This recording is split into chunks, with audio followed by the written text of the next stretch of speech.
Hello students, welcome back to chemistry class.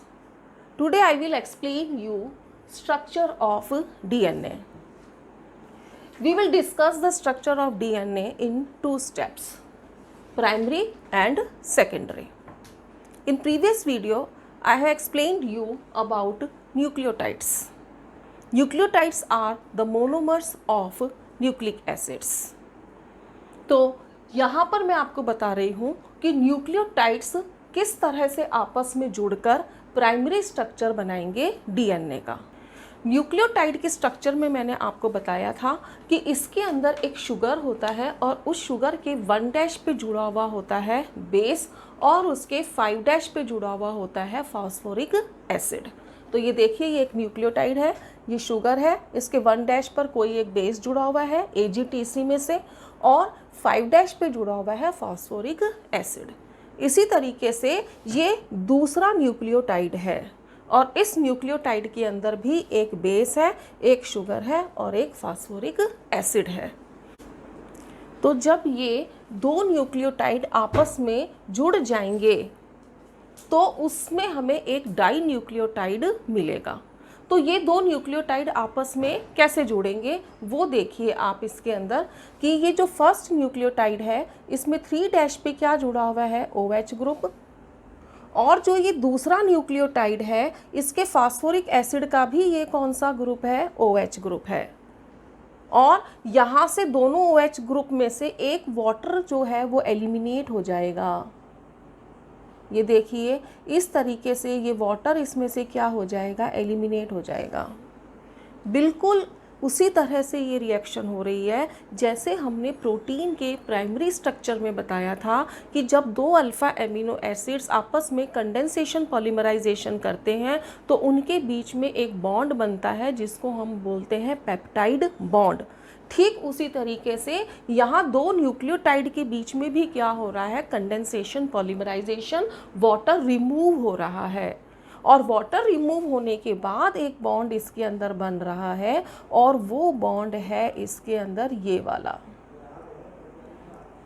और इस bond को हम क्या कहते हैं, इस बॉन्ड को हम कहते हैं फॉस्फोडाइएस्टर लिंकेज। नाम थोड़ा सा मुश्किल है फॉस्फोडाइएस्टर लिंकेज, लेकिन मैं आपको इसको समझाऊंगी तो आपको आसान लगेगा। एक्चुअली आप इसके अंदर देखो कि जो ये फास्फोरिक एसिड है ये ऊपर वाले शुगर के 3' से और नीचे वाले शुगर के 5' से जुड़ा हुआ है और यहाँ दो एस्टर ग्रुप हैं। कैसे हैं वो देखिए, एक तो ये वाला ग्रुप है और ये ग्रुप कौन सा हो गया, एस्टर हो गया। जैसे कि हमने वहाँ पढ़ा था कि जो ये वाला ग्रुप होता है इसको हम क्या कहते हैं, एस्टर ग्रुप कहते हैं। अब सी की जगह बस हमने क्या लगा दिया, हैप्पी, तो इसको हम क्या बोलते हैं, फास्फो एस्टर। और यहाँ कितने फास्फो एस्टर ग्रुप हैं, दो फास्फो एस्टर ग्रुप हैं, इसीलिए इसको हम क्या बोलेंगे, डाई फॉस्फोडाइएस्टर लिंकेज। क्योंकि इसमें दो एस्टर लिंकेज हैं इसलिए इसको हम क्या बोलेंगे, फॉस्फोडाइएस्टर लिंकेज। तो अब हमने देखा कि दो न्यूक्लियोटाइड आपस में कौन से बॉन्ड के थ्रू जुड़ गए, फॉस्फोडाइएस्टर लिंकेज। ये फॉस्फोडाइएस्टर लिंकेज एक शुगर के 3' से और दूसरे शुगर के 5' के कार्बन से जुड़ा हुआ होता है। ठीक है, अब अगर हमें प्राइमरी स्ट्रक्चर को डिफाइन करना हो तो हम कैसे करेंगे।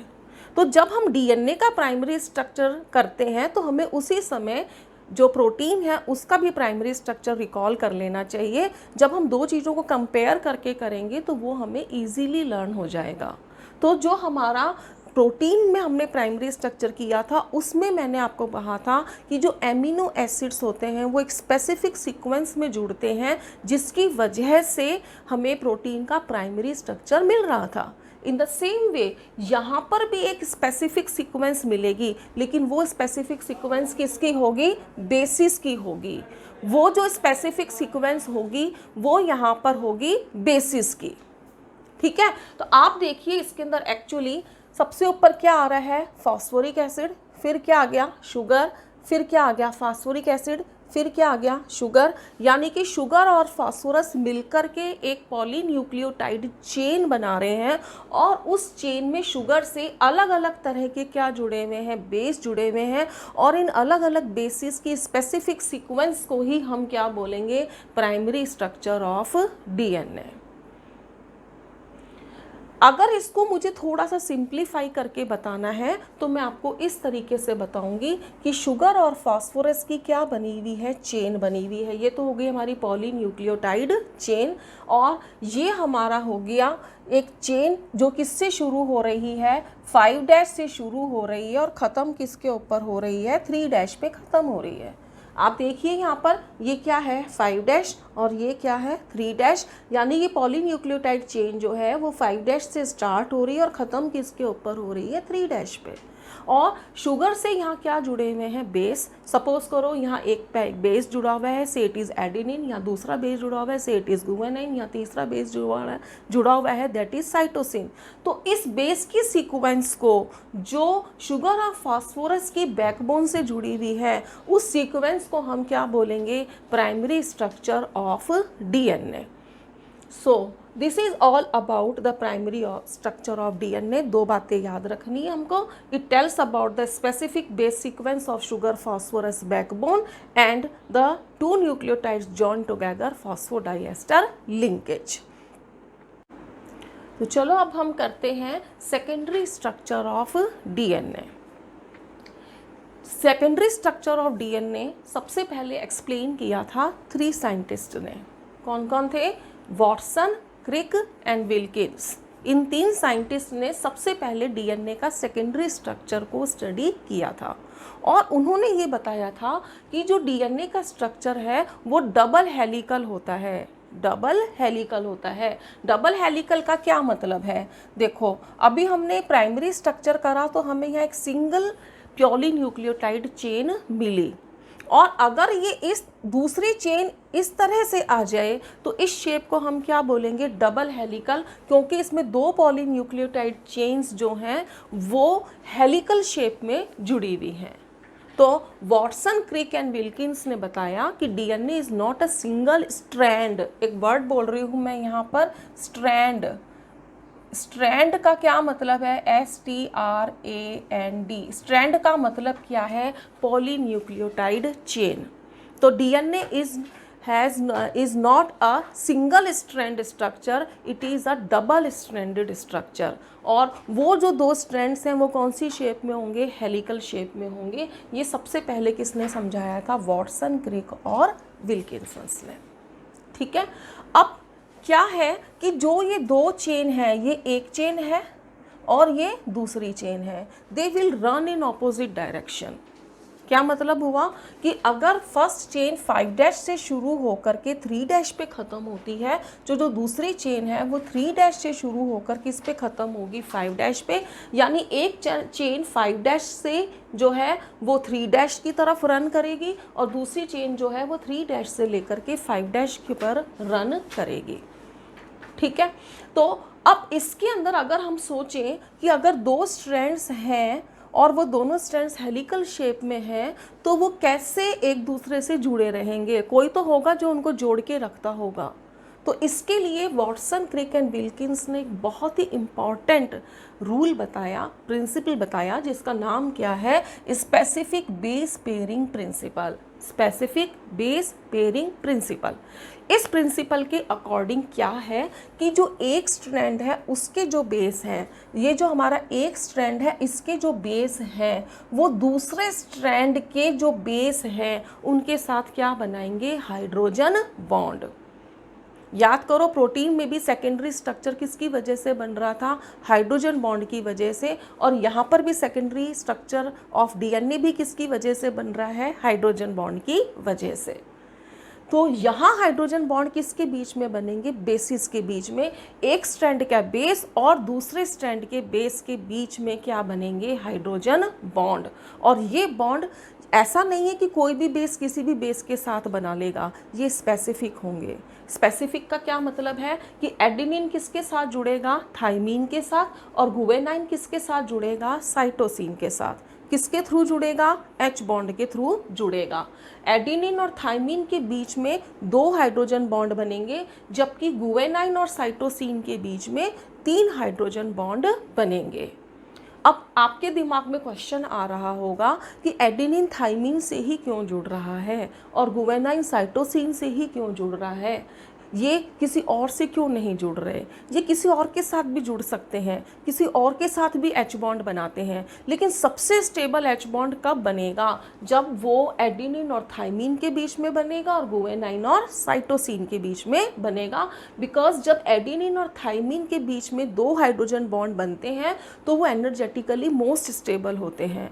इन द सेम वे जब गुआनिन और साइटोसिन के बीच में 3 हाइड्रोजन बॉन्ड बनते हैं तो वो भी एनर्जेटिकली बहुत ही स्टेबल होते हैं, और वही चीज़ एग्जिस्ट करती है जो ज़्यादा स्टेबल होती है। तो सेकेंडरी स्ट्रक्चर में अब हमने पढ़ा कि सबसे पहले तो ये 3 साइंटिस्ट ने दिया, वॉटसन, क्रिक और विल्किंस ने। उसने बताया कि डबल स्ट्रैंडेड है, दोनों स्ट्रैंड ऑपोजिट डायरेक्शन में रन करेंगे। अगर एक 5' से 3' में है तो दूसरा 3' से 5' में है। स्पेसिफिक बेस पेयरिंग होगी जिसमें एडेनिन और थाइमिन के बीच में 2 हाइड्रोजन बॉन्ड बनेंगे, गुआनिन और साइटोसिन के बीच में 3 हाइड्रोजन बॉन्ड बनेंगे, क्योंकि ये एनर्जेटिकली मोस्ट स्टेबल होंगे। यहाँ एक बहुत ही इंपॉर्टेंट आपका क्वेश्चन बनता है जो एनसीईआरटी में दिया हुआ है कि जो डीएनए के ये 2 स्ट्रैंड हैं दे आर नॉट आइडेंटिकल। ये आइडेंटिकल नहीं है, क्योंकि आप देख रहे हो कि जब इस स्ट्रैंड में एडेनिन है तो इस स्ट्रैंड पर क्या है? थाइमिन है। इसका मतलब ये दोनों एक से नहीं है। यहाँ गुआनिन है तो यहाँ क्या है? साइटोसिन है। इसका मतलब ये एक से नहीं है। But still there is a relationship. क्या रिलेशनशिप है कि अगर हमें इस स्ट्रैंड के बेस का पता लग जाए तो हमें दूसरे स्ट्रैंड के भी बेस का पता लग जाएगा। क्यों लग जाएगा? क्योंकि बेस पेयरिंग प्रिंसिपल कहता है कि जो बेस में पेयरिंग है वो कैसी है? स्पेसिफिक है। यानी एडेनिन सिर्फ किससे जुड़ सकता है? थाइमिन के साथ जुड़ सकता है। यानी अगर इस स्ट्रैंड में एडेनिन है तो इसका मतलब दूसरे स्ट्रैंड में ऑटोमेटिकली हमें पता लग गया कौन होगा? थाइमिन होगा। So this is called complementary. The 2 strands of DNA are complementary to each other. यानी कि एक स्ट्रैंड जो है वो दूसरे स्ट्रैंड को पूरा करता है। एक स्ट्रैंड के अंदर बेस की जो सीक्वेंस है वो ऑटोमेटिकली फिक्स कर देती है दूसरे स्ट्रैंड में बेस की सीक्वेंस को। So this is all about secondary structure of DNA. तो प्राइमरी स्ट्रक्चर में हमने क्या पढ़ा? सिंगल स्ट्रैंड के बारे में। और सेकेंडरी स्ट्रक्चर में हमने किसके बारे में पढ़ा? डबल स्ट्रैंड के बारे में। प्राइमरी स्ट्रक्चर में हमने किसकी सीक्वेंस करी? बेसिस की सीक्वेंस करी। सेकेंडरी स्ट्रक्चर में जो बेसिक बात करी वो ये करी कि 2 स्ट्रैंड हैं और दोनों स्ट्रैंड आपस में दोनों स्ट्रैंड के बेसिस के बीच में H बॉन्ड बनने की वजह से बने हैं। ठीक है, अब हम बात करते हैं, ये तो बात हो गई स्ट्रक्चर ऑफ डीएनए की। अब हम बात करेंगे फंक्शंस ऑफ न्यूक्लिक एसिड। थोड़ा बहुत मैंने आपको प्रीवियस वीडियो में बताया था कि डीएनए के 2 न्यूक्लिक एसिड्स के 2 फंक्शन होते हैं। डीएनए जो हेरिडिटी फैक्टर्स को कंट्रोल करता है, यानी कि उनको ट्रांसमिट करता है एक जनरेशन से दूसरी जनरेशन में, और जो प्रोटीन है उसका मेन काम, आरएनए जो है उसका मेन काम होता है प्रोटीन सिंथेसिस का। तो प्रोटीन सिंथेसिस तो हमारे सिलेबस में नहीं है, लेकिन जो हेरिडिटी फैक्टर्स कंट्रोल करता है डीएनए, वो उसके बारे में, उससे रिलेटेड एक टॉपिक है जो हमारे सिलेबस में है, और वो है रेप्लिकेशन ऑफ डीएनए। तो नेक्स्ट टॉपिक जो मैं डिस्कस करूँगी वो है रेप्लिकेशन ऑफ डीएनए।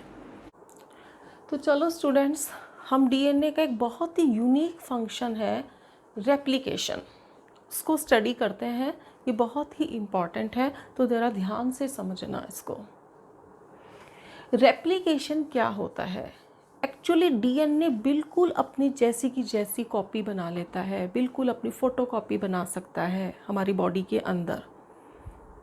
डीएनए जो है वो एक सिंगल डीएनए से 2 डीएनए बन जाते हैं और दोनों बिल्कुल एक दूसरे के जैसे होते हैं, बिल्कुल एक दूसरे की कॉपी होते हैं।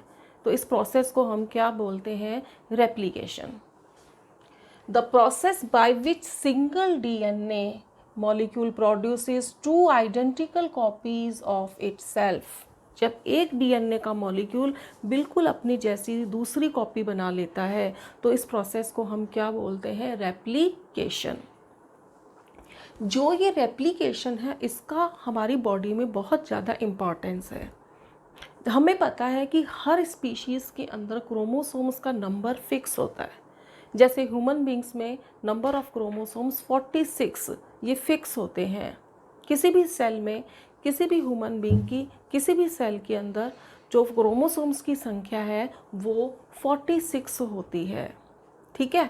और हमें ये पता है कि जब हम ग्रो करते हैं, जब हमारी बॉडी ग्रो करती है तो सेल्स डिवाइड होती हैं, नंबर ऑफ सेल्स इंक्रीज़ होती हैं और एक सेल से 2, 2 से 4 और 4 से 8 बनती हैं और इस तरह से वो डिवाइड होती चली जाती हैं। हमें पता है डीएनए किसके अंदर मिलता है? सेल के अंदर। अगर सेल डिवाइड होगी तो ऑब्वियसली डीएनए भी क्या हो जाएगा? डिवाइड हो जाएगा। और इस तरह से एक सेल के अंदर जो 46 क्रोमोसोम्स थे बताओ वो अगर 2 सेल्स में डिवाइड हो जाएंगे तो वो क्या हो जाएगा? सपोज करो ये एक सेल है और इसमें कितने क्रोमोसोम्स हैं? 46। और जब ये 2 सेल्स में डिवाइड होगी तो बताओ इनमें कितने आ जाएंगे? 23। तो इसका तो क्या मतलब हो गया कि क्रोमोसोम्स का नंबर फिक्स ही नहीं रहा। ठीक है। तो क्रोमोसोम्स का नंबर फिक्स करने के लिए डीएनए क्या करता है? सेल डिवीजन के टाइम, माइटोसिस के टाइम अपना नंबर डबल कर लेता है और अपने जैसे बिल्कुल दूसरे मॉलिक्यूल्स बना देता है। तो उस समय ड्यूरिंग सेल डिवीजन क्या होगा यहाँ पर कि 46 प्लस क्या हो जाएंगे? 46 क्रोमोसोम्स हो जाएंगे। तो जब सेल डिवाइड होगी तो उसमें हर सेल में कितने आ जाएंगे? 46। तो जो जिस सेल में पहले ये 46 थे और फिर ये डबल हो गए और डबल होके कितने हो गए? 46 और वो आइडेंटिकल भी थे। तो उस सेल को तो हम क्या बोलते हैं? Parent cell. और इससे जो 2 सेल्स बनी उनको हम क्या बोलते हैं? Daughter cell. उनको हम क्या बोलते हैं? Daughter cells. तो जब पेरेंट सेल से डॉटर सेल्स बनती हैं माइटोसिस के दौरान, उसमें माइटोसिस से जस्ट पहले जो है वो डीएनए रेप्लिकेशन करता है और वो अपना नंबर डबल कर लेता है और बिल्कुल एक जैसे डीएनए के मॉलिक्यूल्स बनाता है। तो इस प्रोसेस को हम क्या बोलते हैं? रेप्लिकेशन। और हमारी बॉडी के अंदर नंबर ऑफ क्रोमोसोम्स को फिक्स करने का काम करता है ये रेप्लिकेशन। ठीक है। तो बताइए ये रेप्लिकेशन का प्रोसेस किस टाइम होगा? सेल डिवीजन के टाइम होगा। ठीक है। तो जो हमारा रेप्लिकेशन है ये माइटोसिस के दौरान होगा, यानी सेल डिवीजन के टाइम होगा। कैसे होगा? तो उसको समझने के लिए अब आप यहाँ ध्यान दीजिए, जो मैंने यहाँ डायग्राम बना रखा है, ये मैंने आपका यहाँ एक डायग्राम बना रखा है। ये देखिए, अभी हमने सेकेंडरी स्ट्रक्चर ऑफ डीएनए के बारे में पढ़ा और उसमें हमने पढ़ा था कि जो बेस हैं वो आपस में एक दूसरे से जुड़े होते हैं थ्रू H बॉन्ड, और वो बेस पेयरिंग कैसी होती है? स्पेसिफिक होती है। तो यहाँ पर आप देखिए कि मैं यहाँ पे सेकेंडरी स्ट्रक्चर में शुगर की और फॉस्फोरिक एसिड की बात नहीं कर रही हूँ। अगर मैं वो भी डायग्राम में बनाती हूँ तो वो बहुत डिफ़िकल्ट हो जाएगा, आपको समझने में दिक्कत आएगी। इसलिए मैंने यहाँ पे सेकेंडरी स्ट्रक्चर में केवल किसकी बात करी है? बेसिस की बात करी है। ठीक है। तो अब आप देखिए, सपोज करो ये एक स्ट्रैंड है डीएनए का जिसमें बेस की सीक्वेंस क्या है? ATGC। और ये डीएनए का दूसरा स्ट्रैंड है जहाँ पर बेस की सीक्वेंस क्या है? TACG। हमें पता है एडेनिन किसके साथ जुड़ेगा? थाइमिन से। थाइमिन किसके साथ जुड़ेगा? एडेनिन से। और जब ये बॉन्ड बनाएंगे तो एडेनिन और थाइमिन के बीच में कौन से बॉन्ड बनेंगे? हाइड्रोजन। और कितने बनेंगे? 2। In the same way guanine और साइटोसिन के बीच में कौन से बॉन्ड बनेंगे? 3 बॉन्ड बनेंगे हाइड्रोजन के। ठीक है, यहाँ तक सब कुछ ठीक ही चल रहा था। तो ये जो डीएनए का मॉलिक्यूल था हमारा, ये जो डीएनए का सेकेंडरी स्ट्रक्चर है, इसको हम क्या बोल रहे हैं?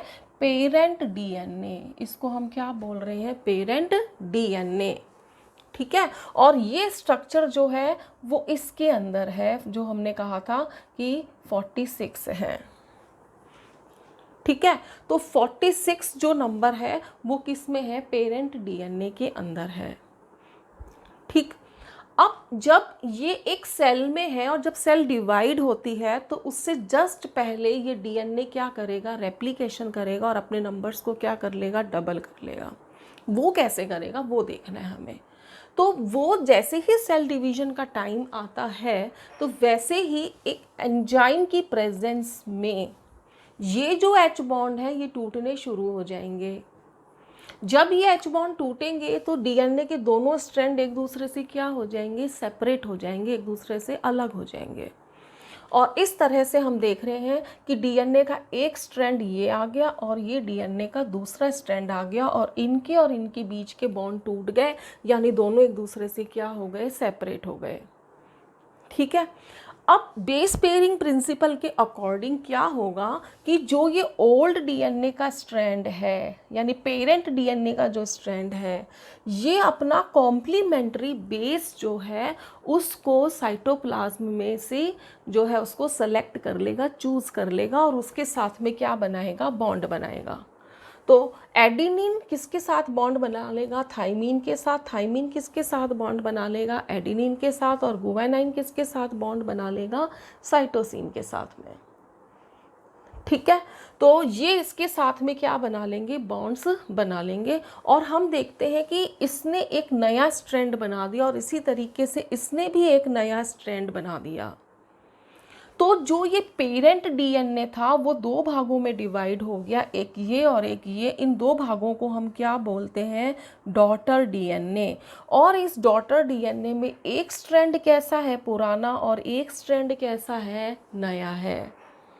यानी कि पुराने पेरेंट डीएनए इन दो स्ट्रैंड्स में से एक ही स्ट्रैंड हमें किससे मिला है, पेरेंट डीएनए से मिला, और दूसरा स्ट्रैंड जो है ये नया बना है। ठीक है, इसका मतलब यहाँ पे जो है सेमी कंजर्वेशन हुआ है। सेमी कंजर्वेशन का क्या मतलब है कि जो पेरेंट डीएनए से हमें एक ही स्ट्रैंड मिला है, दोनों स्ट्रैंड नहीं मिले, यानी आधा हमें पुराने डीएनए से मिला है, पेरेंट डीएनए से मिला है, और आधा जो है वो हमें किससे, जो नया स्ट्रैंड बना है। तो इस प्रोसेस को हम क्या बोलेंगे, सेमी कंजर्वेशन। ठीक है, अब जो ये हमारा रेप्लिकेशन का प्रोसेस होता है ये एक ही डायरेक्शन में होता है, और वो डायरेक्शन क्या है, 5' से 3' की तरफ होगा। यानी कि जो ये जब रेप्लिकेशन का प्रोसेस होगा तो वो 5' से केवल कहाँ होगा, 3' की तरफ होगा, ना कि 3' से 5' की तरफ। So this is all about replication. Replication का जो प्रोसेस है ये केवल डीएनए कर सकता है, आरएनए नहीं कर सकता। क्यों नहीं कर सकता बताओ, क्योंकि डीएनए में डबल स्ट्रैंड होते हैं जबकि आरएनए में सिंगल स्ट्रैंड होता है। और आपको पता है यहाँ दोनों स्ट्रैंड के बीच के पहले क्या टूटे हैं, एच बॉन्ड्स टूटे हैं। ठीक है, अब इसके बाद में मैं फटाफट सम अप कर देती हूँ कि आरएनए कितने तरह के होते हैं। आरएनए 3 तरह के होते हैं, एमआरएनए, आरआरएनए और टीआरएनए। एमआरएनए को हम बोलते हैं मैसेंजर आरएनए, जो न्यूक्लियस में मिलता है। आरआरएनए को बोलते हैं राइबोसोमल आरएनए, ये राइबोसोम साइटोप्लाज्म में मिलता है। और टीआरएनए किस में मिलता है, ट्रांसफर में, यानी कि ट्रांसफर आरएनए जो न्यूक्लियस और साइटोप्लाज्म दोनों में मिलता है। Stay home, stay healthy, but do study.